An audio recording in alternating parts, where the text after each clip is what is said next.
Good morning and welcome to the walk-off on a Friday. It is show day here. My name's Scott Belford, joined as always by the best co-host in the biz, Adam Mack. Can I stop you? Before we get into it? Yeah. Halloween is on Monday. Yes. I have got a Halloween costume, okay? Can I pop off screen and just add this? See what you think of it? I can't wait to see what you've got. All right. What you've got going on here.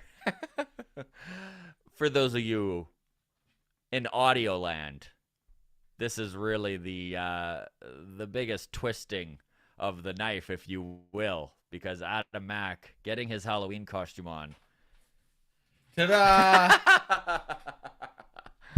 I'm Scott Belford, joined as always by the best co-host in the biz. What do you think? Yes, that knows, buddy. I even put my hair up behind me so you can't see the flow in the back.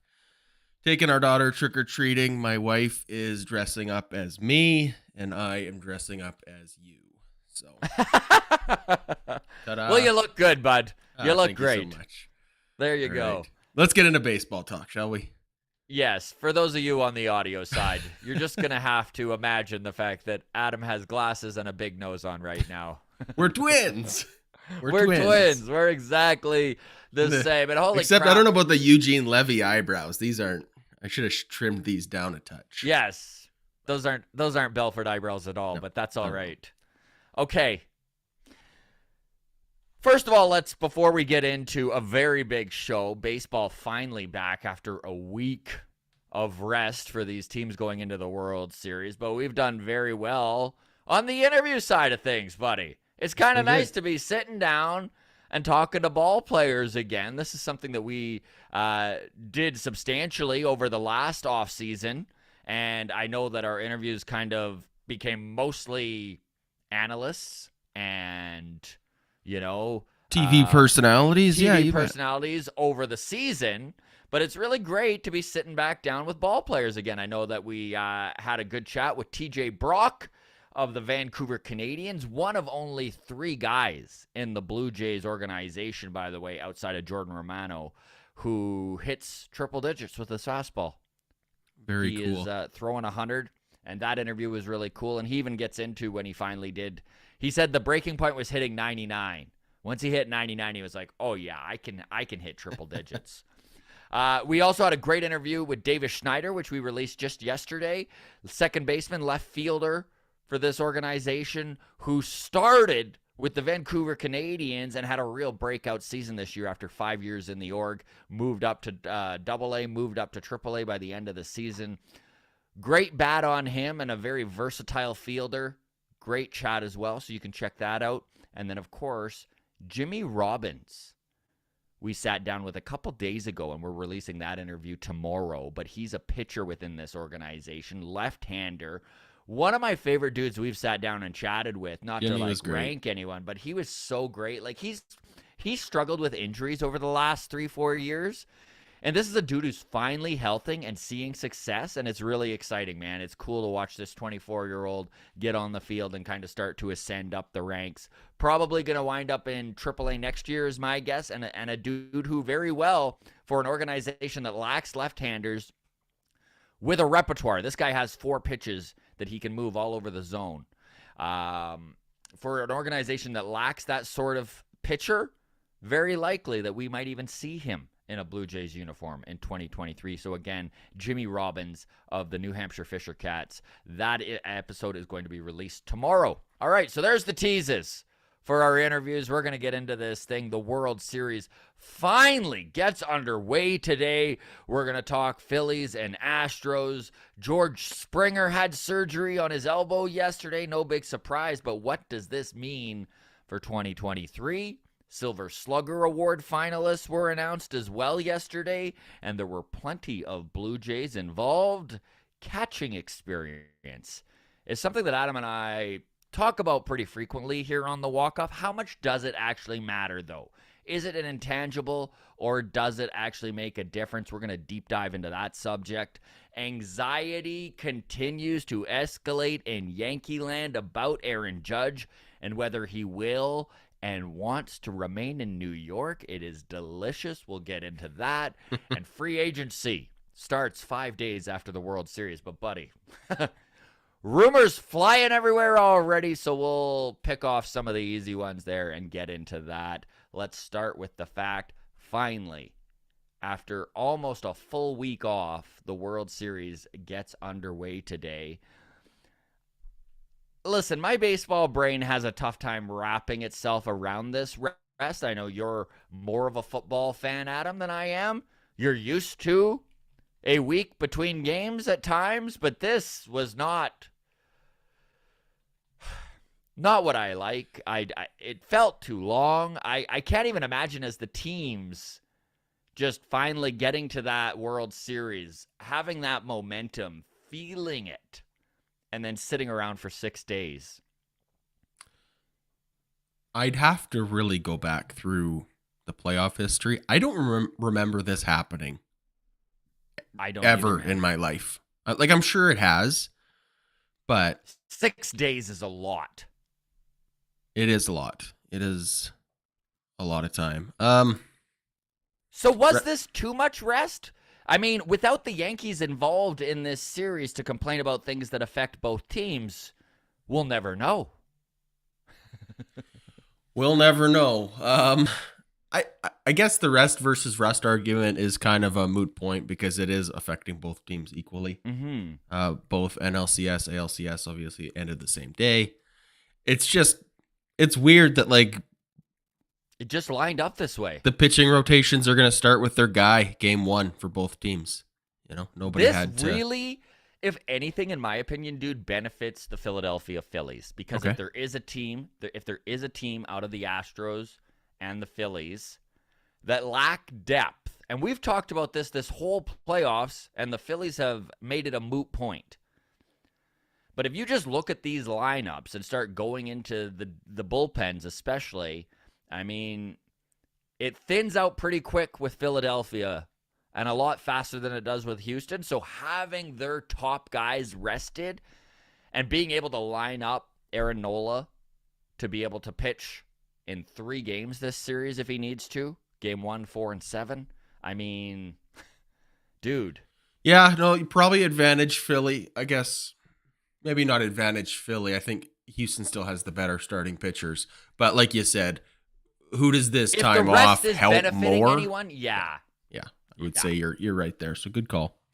Good call. Pitching, kind of the word of the day for game 1 because it is Justin Verlander, Cy Young nominee, or if not nominee, will be right away here for the AL side of things, and Aaron Nola probably the same thing there. You know, it's their 2 stud pitchers on both teams going head to head. It's going to be a good one, man. And, I mean, Houston is obviously heavily favored here. But my question for you, Mr. Mack, is what needs to happen for each team to pull off winning the World Series? So let's say it goes the way of the Philadelphia Phillies here, and somehow they manage to slay Goliath. Okay. What goes right in that scenario for Philly to win this thing? Well, first and foremost, they need to take at least 1 in Houston in this first 2. They can't go back to Philly down 0-2. I would say they probably need to win both. Aaron Nola, Zach Wheeler. Yeah. Take 2 wins here. And even then, I probably wouldn't say they're the favorites to win 2 out of the next 4. It just feels like the margin of error for Philadelphia is so much slimmer than it is for Houston because they need their studs, Zach Wheeler and Aaron Nola, to put up W's.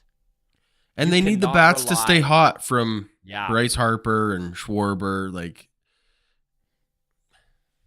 my big one here, if the Philadelphia Phillies plan on winning this, Aaron Nola needs to have a 2014 Madison Bumgarner type performance. And he 100% has to outpitch Justin Verlander in this series. Every time they are head-to-head, which they're lined up to do so 3 times, if the management decides to go that way with going with their number one in 3 games, which most likely it's the World Series, right? The chips are down. There's no such thing as needing to rest your guys. This is all or none here. Everybody's available. And I think that they will go, at least the Phillies will go with Nola 3 times if they can. And again, so my big thing there is Aaron Nola needs to have the series of his life. And I think for Houston to win, where are you at for Houston to win this? Houston needs to look. I'm not saying anything nobody's ever heard before. This is Houston's World Series to lose. They need to not, I don't want to say blow it. That feels like too harsh. They have to play to win, but they have to take care of business. It just comes down to that. I think I've got almost the same thing. Like I really feel like they can't give Philadelphia life. Here's an interesting stat for you, Scott. Justin Verlander has pitched 7 games in the World Series. Do you know how many wins he has? 0. 0 wins for Justin Verlander. Going for his first one tonight. Kind of a chaotic stat to hear from Justin Verlander, who is the runaway favorite to win the Cy Young in the AL. Am I overstating that? No, you're not overstating it. I would say that's probably correct. And I mean, he's going to be a first ballot Hall of Famer. The guy has an incredible career. But yeah, that is a shocking stat to see. 0 wins out of 7 starts in the World Series. Another interesting little tidbit here on both teams. Okay, let's start with Houston. Yet to lose a game in these playoffs. Yeah, lossless. I will say with Justin Verlander, though, not untouchable. They've dodged some bullets. Yeah, he's not untouchable in that game 1 against the Mariners. 6 earned runs in 4 innings. He can be had. This Phillies team can get to Verlander. If they can, have a big first or second inning and put 3 or 4 runs on the board, that's huge. But I would say get to him early if that's the plan. The other thing to think about here is no team has put Philly on the ropes. Philly has yet to deal with a must-win game. They've gone into St. Louis and swept them. They lost 1 game to the Braves. They lost 1 game to the Padres. Neither team has dealt with an elimination game.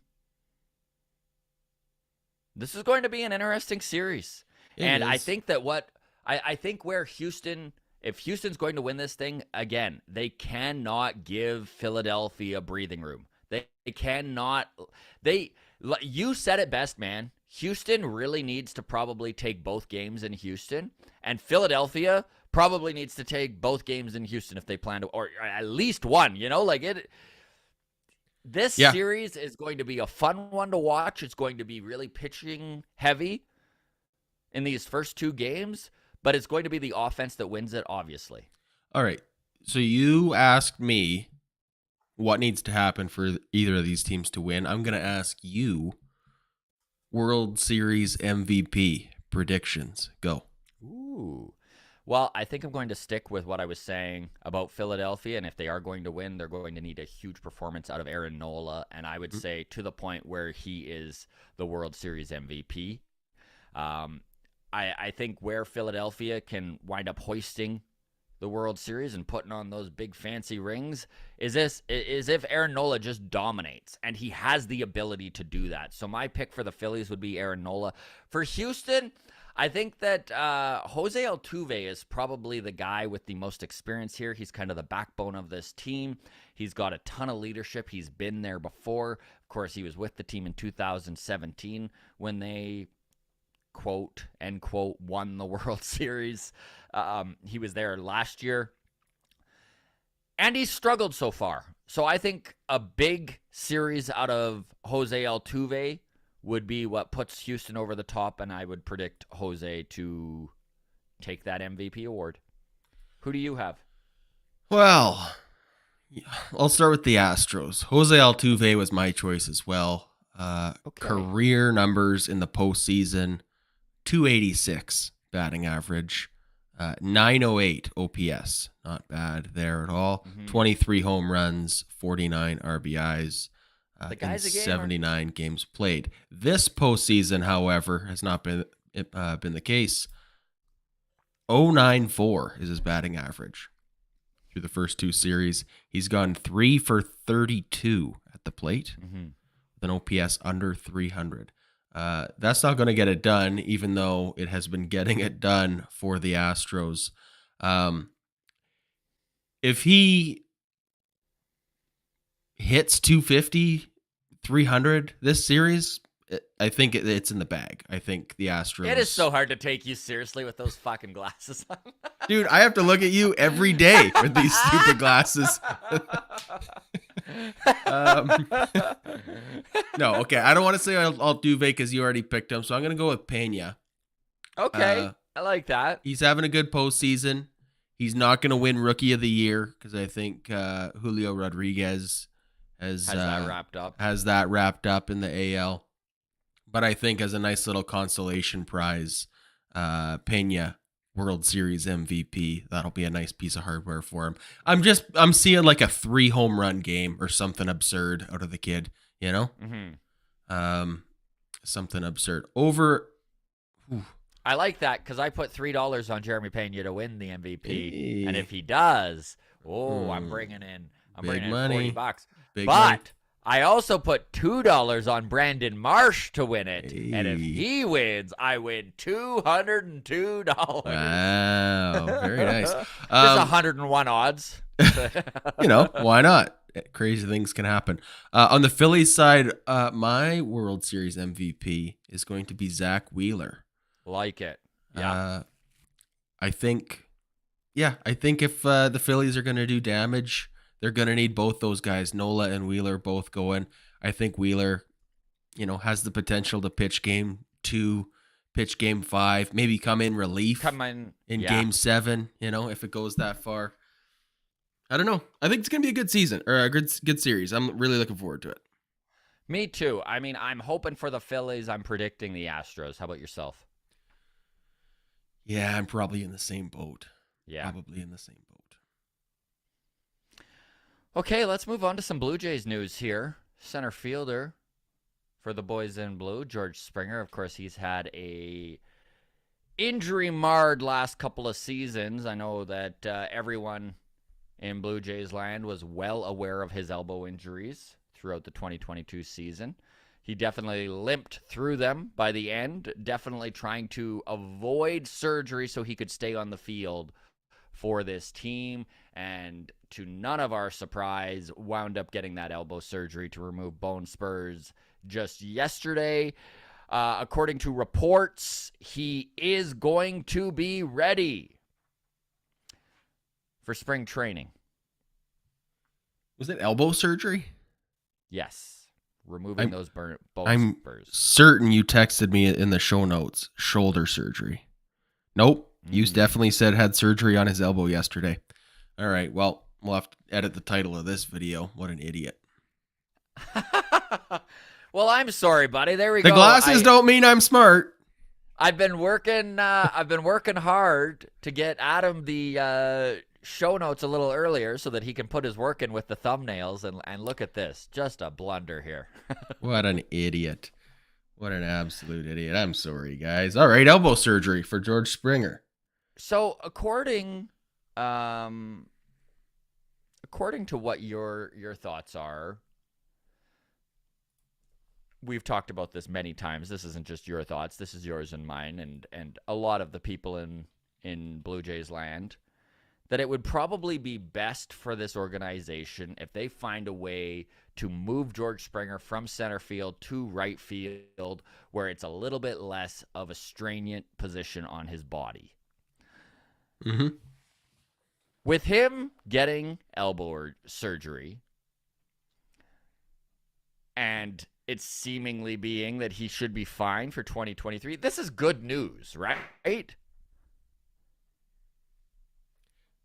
Yeah, I guess. I mean, I know we need to wait and see what happens here, but I mean, George missed a lot of time because of those bone spurs and had to like rehab his way around it without getting them removed and then try and manage the pain. So hopefully this just means that he's playing pain-free and doesn't need to. Yeah, I mean, but okay, I'm not an expert in bone spur surgery, but a quick check with El Goog shows me that 6 to 8 weeks recovery. He should be good to go, fully recovered, fully healthy, fully healed, well ahead of spring training, if all goes well, knock on wood. Mm-hmm. I mean, yeah, it's one more injury in the past, like one thing to hopefully put behind us. Does that give me confidence that he'll have a pain-free 2023? Not even in the slightest, Scott. No. You know, if it's not this, it'll be something new. It'll be an ankle or a big old case of bad tacos. I don't know. This surgery doesn't change your opinion at all on trying to get him out of center field, does it? No, not even a little bit. No. Right field / DH. Let's go. Yep. Let's go. The Blue Jays showing up big time when it comes to Silver Slugger nominations. Yep. We've got the list here. We've got, no surprise, Vlad Jr. nominated. Bo Bichette, of course, nominated as well. Alejandro Kirk, very exciting for him. Matt Chapman at third base, kind of surprised me a little bit. George Springer and Teoscar Hernandez as well in the outfield. Outfield is stacked for Silver Slugger nominees. Let me just go down the list of outfielders here. Aaron Judge, Julio Rodriguez, Kyle Tucker, Mike Trout, Randy Arozarena, George Springer, Taylor Ward with the Angels, Anthony Santander, Adolis Garcia, and Teoscar Hernandez. Now, like the Gold Gloves, Silver Sluggers are voted on by the coaches and management and maybe are a little less analytically driven than some fans would like them to be. However, this is more of a tip of the hat from their peers, if you will, the guys that management and coaches on other teams worry about when they come to the plate. So that's kind of what this award is based on. And I think if you look at the nominations in Blue Jays, amongst the Blue Jays players, the most likely guys to actually take home the hardware, in my opinion, it looks like Vladdy, Bo, and Kirk are the most likely to actually take the award. The other guys, I mean, it's great that they were nominated, but you kind of start looking through the numbers of the guys they're against, and it's pretty tough to imagine. Well, Matt Chapman going head-to-head with Jose Ramirez, Rafael Devers, Alex Bregman. He's pretty close to the bottom of that list. The outfield, again, just stacked. I mean, Aaron Judge has one for sure, right? Yeah. Mike Trout quietly put up 40 home runs this year, right? Like, it's... God, he's good. Yeah. God, he's good is right. Alejandro Kirk, though, I think if I had to put money on one Blue Jay winning it, probably Alejandro Kirk. I think that's a good story this year. I'm there with you, and if you go through the shortstop numbers, Bo Bichette is pretty dominant there as well, thanks to a absolutely massive September. Kind of bumped his numbers up from slightly above average for the season to elite. So Bichette and Kirk probably the most likely candidates. Vladdy's numbers are really good too, and if you start comparing him with the other first basemen in that category, he's right there neck and neck with a few of them. So I think that most likely those will be announced later in the month, probably after the World Series is when all of this will be decided on, and Gold Glove and Silver Sluggers will be announced. Pretty good turnout for the Blue Jays on both sides of the field, though. What's it mean for you? Nothing. Yeah, me shit too. All. Yeah. Me too. I mean, it's nice, but I mean, we got eliminated in 2 games in the wild card. Like, who cares? But it's the same with the Gold Glove, right? Like, even if we sweep these awards, we have 6 Silver Sluggers and 5 Gold Gloves. it still means nothing. A nomination means even less to me. I don't know. Maybe I'm being pessimistic. I'm sure, you know what? I'm sure it means an honor to be nominated, right? Is what they say. So Yes. it's a feather in these guys' cap. I know that winning awards does affect arbitration money. I don't know if being a finalist does. I'm sure it does a little bit. Maybe not as substantially. I mean, as it's something the it, agents are going to bring up, but I don't know if it means anything to the organizations. But either way, a little leverage, I guess. Yeah. A good year from a lot of good young kids. So happy to see it. Honestly, Scott, this was a good year, man. Yeah. Like, I had 6.5 months of rock solid entertainment. No, every single day. Like, yeah. Was the ending disappointing? Of course. But guess what? It's disappointing for 29 teams.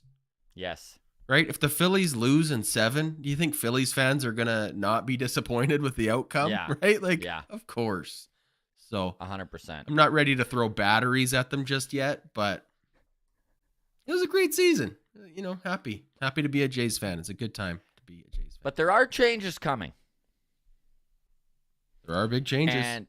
And I think one of the areas where we are going to witness some changes is the catching position. I know that this is something that gets on some people's nerves, is the talk of moving one of these catchers. But it just seems logically like the place where this organization will work from, right? A place of strength to try and bolster places of weakness. And I did something last night that took me hours. And basically what I did was I went through all of the previous World Series winners of the last 7 years. My plan was to do 10 years, and I tuckered out at 7. I went through the World Series winners. I wrote down their catchers that were on the World Series roster, and then I figured out their years of experience.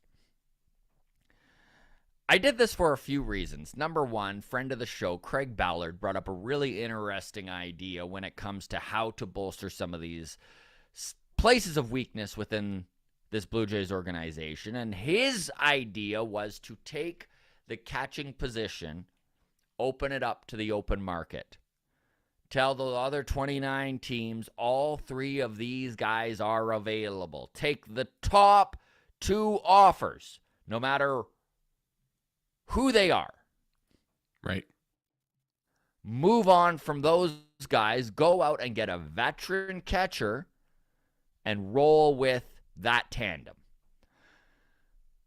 Now, his reasoning for this is that the catching position is a highly sought-after position. It holds a lot of value, and that they've got some really good catchers between Danny Jansen, Alejandro Kirk, and Gabriel Moreno. They really do. So if you look at the Toronto Blue Jays catching experience between these 3 guys, they've got 7 years of experience. Okay, 5 years from Danny Jansen, 2 years from Alejandro Kirk, and 25 games from Gabriel Moreno.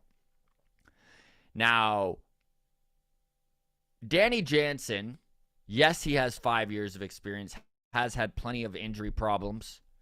And I know that friend of the show, Brennan Delaney, brought this up, right? And it's something like Kirk has something like 60% of the at-bats that Danny Jansen has, or 70% of the same at-bats in less than half the time. So Danny has struggled with injuries, despite having a breakout season offensively this year, but he only played about half the time. So that is definitely something to keep in mind when thinking about moving 1 or 2 of these catchers. But 7 years of experiences for all 3 of these catchers.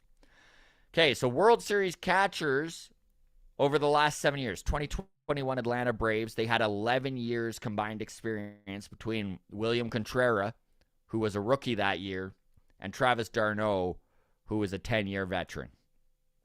Okay, 2021 Los Angeles Dodgers had the least amount of experience of every tandem I'm going to bring up, with 9 years of experience when they won the World Series in 2020. Will Smith had 2 years at that point, and Will Smith he is a superstar and one of the top young catchers in the game right now. Yep.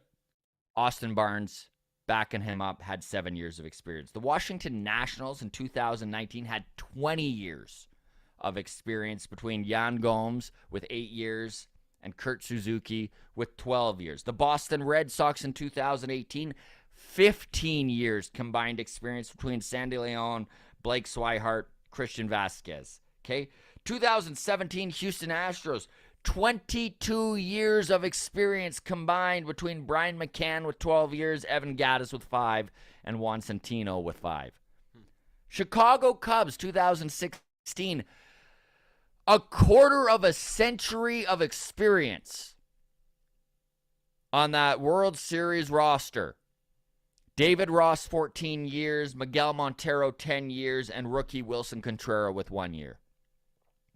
Kansas City Royals, 2015, 11 years, and that was Sal Perez with 5, one of the best and probably a future Hall of Fame catcher.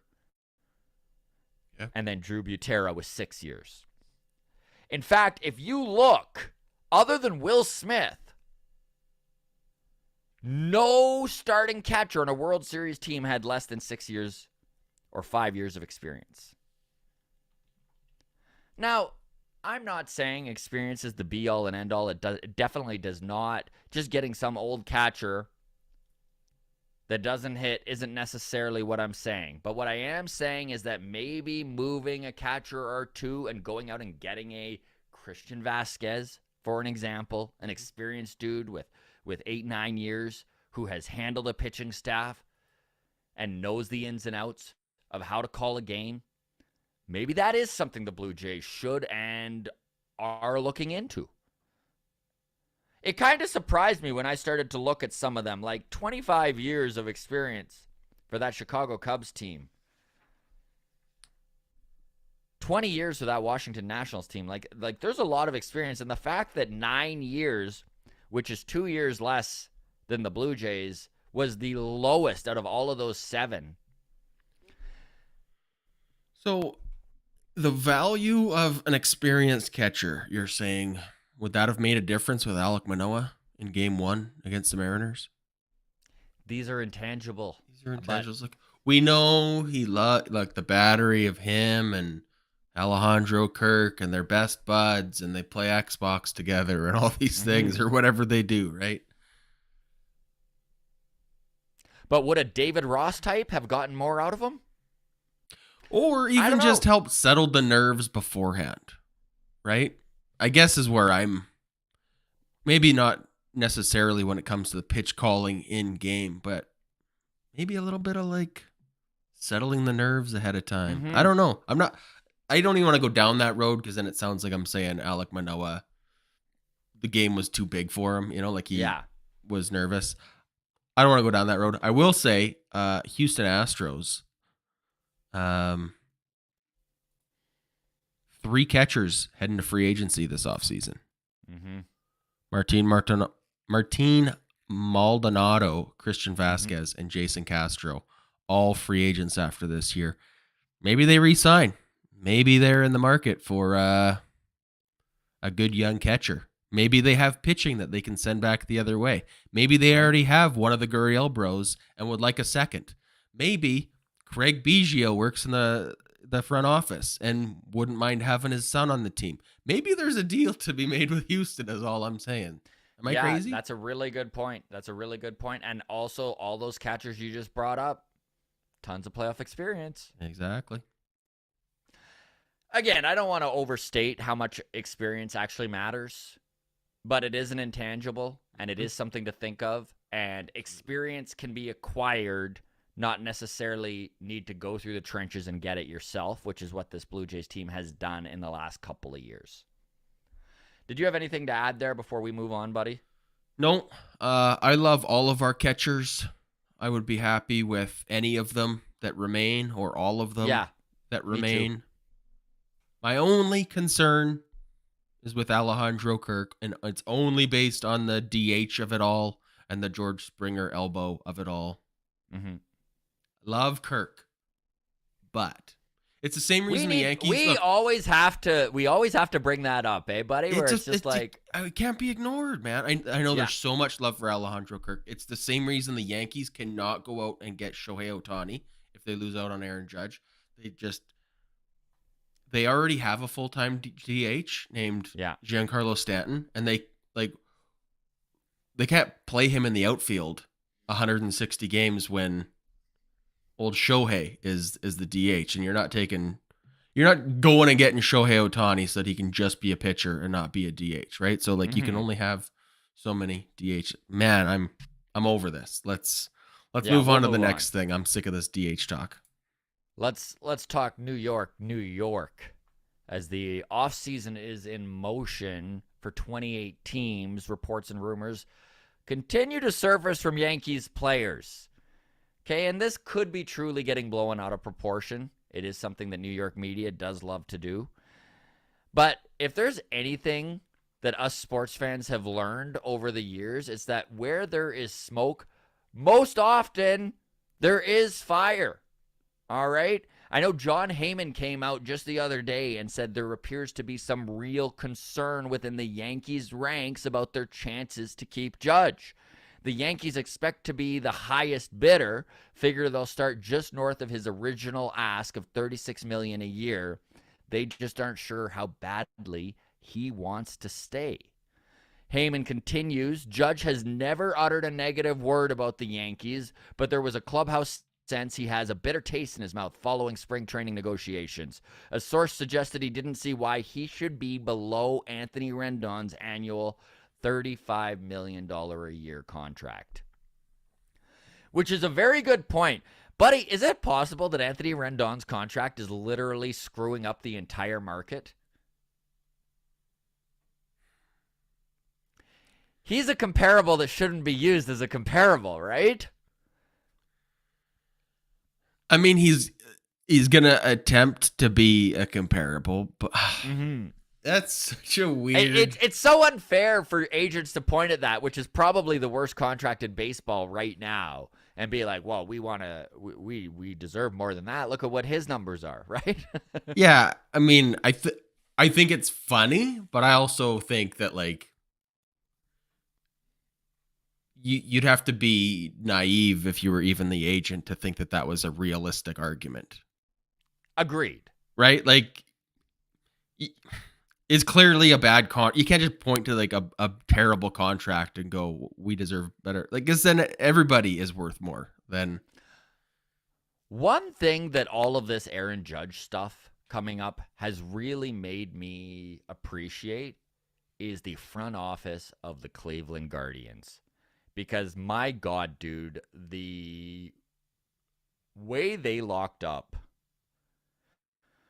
J-Ram, Jose Ramirez, obviously a $250 to $300 million over 10-year guy. And they managed to get him locked up for half of what a lot of his counterparts would be getting on the open market. And I can't even wrap my head around it, man. Like, good on them. Good on them. He must just love it there. Like, why? It's Cleveland. But you know what? It is a market that has got a ton of history. It's a storied franchise. They do have the renovations, and the park is beautiful. They've got a history of a good front office that, despite not having a ton of money, has shown that they do want to win. I mean, there's lots of reasons for him to have wanted to stay with this organization, but to leave $100 million on the table, buddy, not a lot of guys would do that. Hometown discount. You don't see it too often anymore, man. Yeah. I mean, maybe it's a family thing. Like, I'm just looking right now. He is married, has a beautiful young daughter. Mm-hmm. Doesn't look like school age yet, but maybe they're just happy in Cleveland. And, he wanted to stay and was just like, hey, give me the most you can possibly give me, but I want to stay here. Kudos to him. It's cool. It is very cool, and it's not something you see very often in sports as we watch Aaron Judge really squeezing the Yankees for every last dime, and he deserves to. Elite players deserve to get paid, and that's why these guys all go to free agency when they get the opportunity. with the exception of J-Ram. So good on J-Ram. I know the other thing about Aaron Judge, just to kind of keep in mind as we watch this all unfold, is what the consequences of him leaving will be for other players within the organization. Because I know that Anthony Rizzo has an opt-out. Mm-hmm.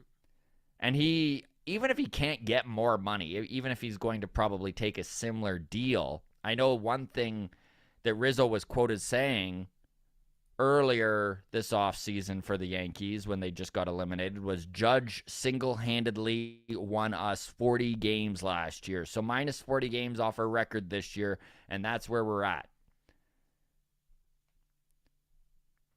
Yeah. I mean, these Yankees players, why do you if the Yankees are not going to be a contending team, why do you want to stay there?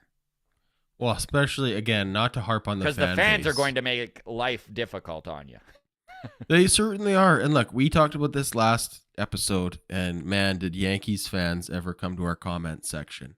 Yeah. Most of it was in the ilk of be a man or some similar type response. Yeah. A lot of people were annoyed with us for suggesting that, and I guess reading into our take that like, the MLB needs to do something about the fans in New York. I am not saying that. I'm not saying a rule should be imposed that fans aren't allowed to boo. Like, for sure, go ahead. But also, like, there was one comment I couldn't agree with more. One guy was like, if you buy a ticket, go ahead and boo. And I'm all for it. Absolutely. I don't give a shit. I don't care to police the fans. Do whatever you want. All Adam and I were discussing is, has the climate within the MLB changed enough where the Yankees fandom is the exception to the rule, and these players don't necessarily view the Yankees with the same cachet that maybe they used to have back in the 90s and early 2000s. And with all things being equal, why would you want to go to New York to be booed when you can go elsewhere, make the same amount of money, have the same ability to make or to win, right? Same money, same ability to win, and a fan base that is more supportive. I mean, you can call guys soft all you want, but why put yourself through it for what? I mean, the Joey Gallo stuff, obviously, we all know about how he was treated away from the ballpark too. And again, it's one thing to even boo them at the stadium. It's another thing to like harass them on the street and just, again, whatever. You're free speech and all that. But did you hear the Isaiah Kiner-Falefa stuff? Yeah. Like, his treatment was pretty rough too. And sending death threats to members of his family. Yep. That's, again, fans are welcome entitled to do whatever they want, right? For sure. You love your team the way you want to love your team. But when your team sucks and nobody wants to come to your team, that's on you. You got to look at yourself in the mirror at that point, right? Like, I can boo my kid when she plays hockey all I want, but when she quits playing hockey, you know what I mean? Yeah. Like, okay, what are we doing now on Saturdays, right? So I have been loving all the Yankees fans just so upset that people are calling them spoiled, right? Like, they're just like, we're not spoiled. It's been 13 years since we won a World Series. And spoiled is probably the wrong word. Entitled is all get out, though. Yep, big time. Yeah. Big time. Look, there's more parity in sports now than there ever has been before. It's unrealistic to think of it, like, of dynasties are just hard to maintain, to sustain, whatever. It's hard, and there's more teams spending more money. The rules are in place as such that teams like the Guardians can compete, the Phillies can compete. That spells bad news for the dogs at the top, and I think it's a good thing. I think it's good for sports. It's a bad thing if you happen to be a fan of one of those markets. Yeah, couldn't agree more. And if you look at who's spending the money, right? I mean, the New York Mets, they spent $282 million last year. The Dodgers spent $275 million last year. The Yankees spent $264 million last year. The Phillies spent $255 million last year. The Padres spent $237 million last year. Buddy, teams spend money these days. Those are the top 5 highest spending teams in baseball currently. And of course, that is with all of the bonuses and everything that have been calculated throughout the year, all of the contracts with you pitch this many starts and you get this bonus, right? So it's including all the bonus money, which is more than you would look on just to see where the payroll is at. Nonetheless, that's a lot of money. Look, here's what I want to ask you, and we can get into this more on mailbag because we're going to have to really deep dive these comments. But we all know, like it is no hidden secret in sports, that there is a Toronto tax, right? A premium that you must pay, that 5th year to get a guy to come to Toronto. Mm-hmm. All I'm wondering is that something the Yankees are going to have to start doing? Is it? It's not the appeal. The dealing with asshole taxes. Essentially, yeah. Like, hey, we want. Who do we want? We want Jacob deGrom to come to the New York Yankees. If the Dodgers also want deGrom, maybe the Yankees have to pay a little extra, right? You go to LA, be beloved. I mean, deGrom's maybe a bad example because he's already in New York with the Mets and whatever. So that's a bad example, but you get the point. I get what you're saying, though. Absolutely. The boo tax. Boo tax, yep. All right, man. Let's wrap up with a quick look at free agency as the World Series gets underway tonight. 5 days after a champion is crowned, free agency starts, and it should be a fun 2022-2023 free agency, buddy. Rumors are already starting to fly around. I know John Boy mentioned that Brandon Nimmo very well could go to the Rockies for 5 years. $120 million, which is a great payday for Nimmo. And then, of course, a report came out denying that by the Rockies, which you totally understand, right? I mean, free agency hasn't even started. Let's try and keep these leaks out. Very Blue Jays of them.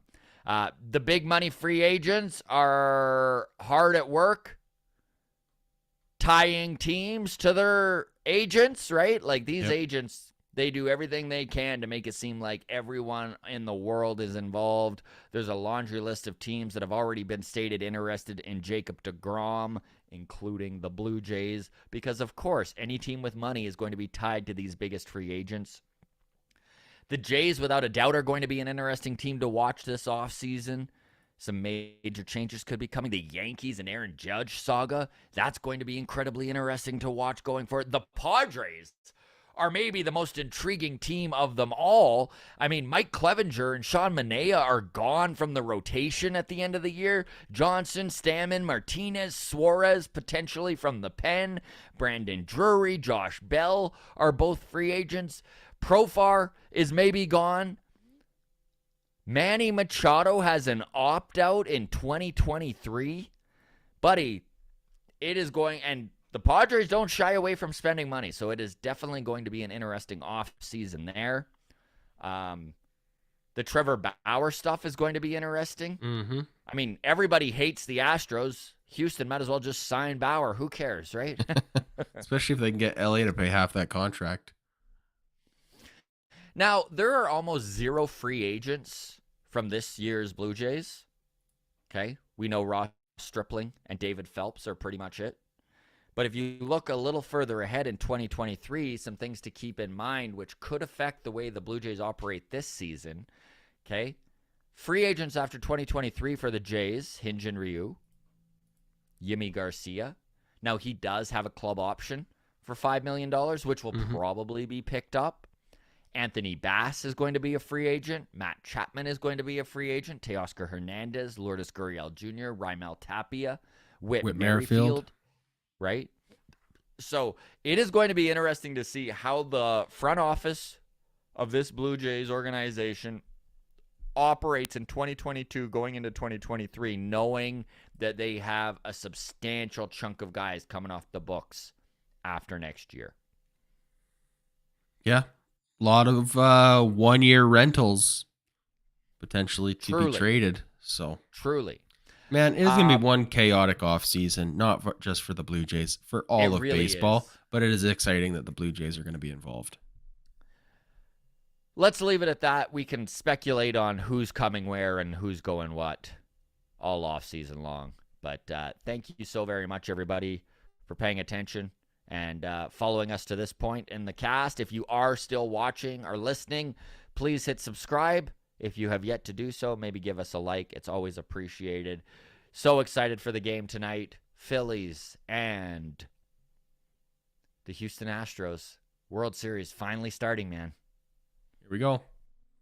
All right, everybody. Take care. Enjoy the game. Well, just a quick reminder, too. Tomorrow we're releasing our interview with Jimmy Robbins of the New Hampshire Fisher Cats. Jimbo Slice. Jimbo Slice.